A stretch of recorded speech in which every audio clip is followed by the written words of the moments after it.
Jam on toast! Hey everybody, welcome to the Jam. I'm Cam Ryan. Today the toast is to Lovelace. So this is a response for Source Fed Nerd Movie Club, and I'm super excited this got picked, but right after a depressing documentary. So the short sale on this one was that a woman was coaxed into the adult film industry and then trapped there by physical violence and sexual abuse on behalf of her husband. This is based on the true story of Linda Lovelace, who is known for making deep-throating famous in the adult film industry. For those of you who don't know what deep-throating is, imagine sword swallowing, but with the penis. My love for this one is the reaction of the producers when he just plays the audition tape. Like, they never even imagined that before. Like, they were surprised to ever seen that.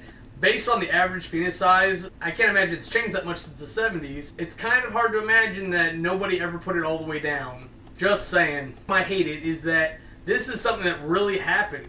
This is something that still happens today, different various scenarios. And it's something that makes the porn industry look horrible when a lot of it is just like any other workplace. They're just doing different things. But I digress. I'll probably have to make a whole other video on the adult films industry. The MVP for this was undoubtedly Amanda Seyfried. She nails the role. She's convincing.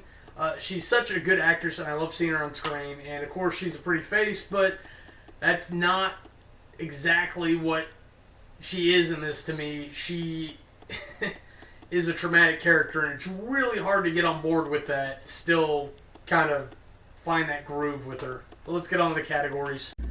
Aesthetics. This is a movie set in the 70s. I hate looking at that time period. It's just not my thing, and that's fine. I'm glad if it's yours.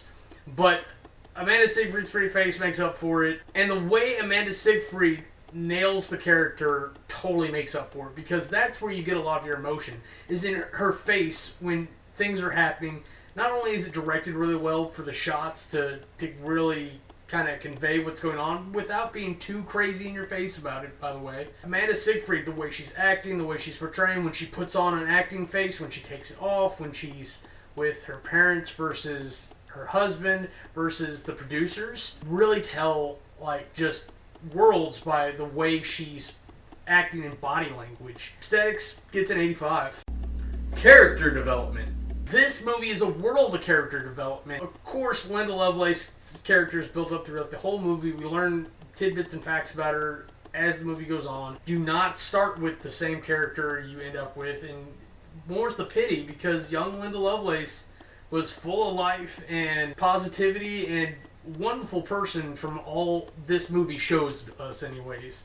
And then there's the shitty thing where, like, I don't know why we typically do this from a female's perspective, finding a guy who just turns to shit and abuses her, when I know it happens the other way around.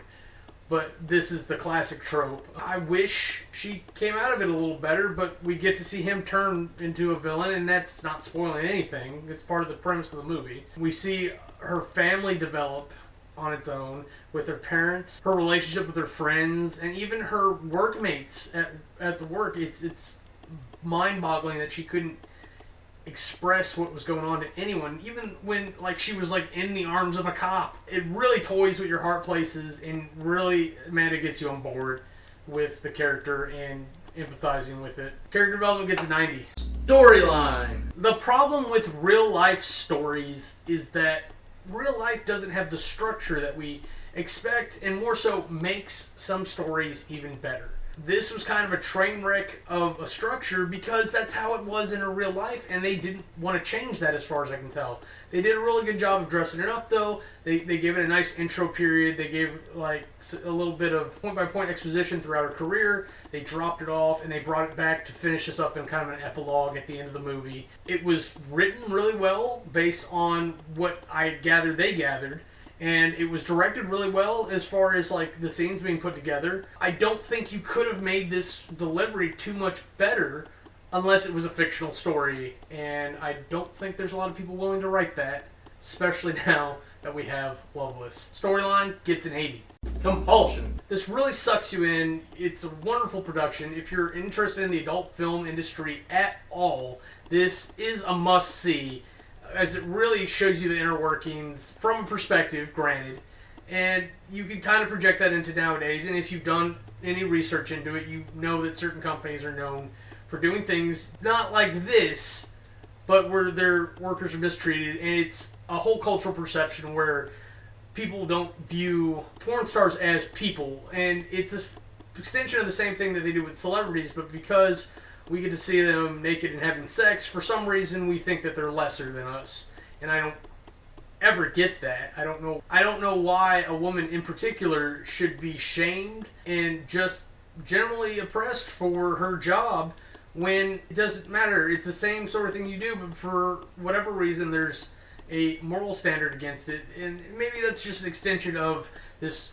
whole like sex is bad thing when most of us know it's not, and even if we try to hide it in fear of our baser instincts, this movie reminds you of that, and it's a nice merger between the adult films industry and like the regular film industry, we'll call it, because not everybody in this section watches these, but it's nice to see it merge and like some knowledge pass, and people spark their brains and think about it, and it ultimately is a women's rights movie, so it gets you thinking about that too. Maybe it's just my brain going into overdrive, but the whole time this movie is going, I was focused, and I really appreciate that when a movie does it, even if it ruins my schedule. Compulsion gets a 90. Now, if you total that all up, you get an average of 86.25. For my wrap-up review, I've got to say this movie is not for the faint of heart. If you ever frequented the adult films industry, you deserve to give yourself a chance to look at this and question kind of what's going on in that world. But at the same time, not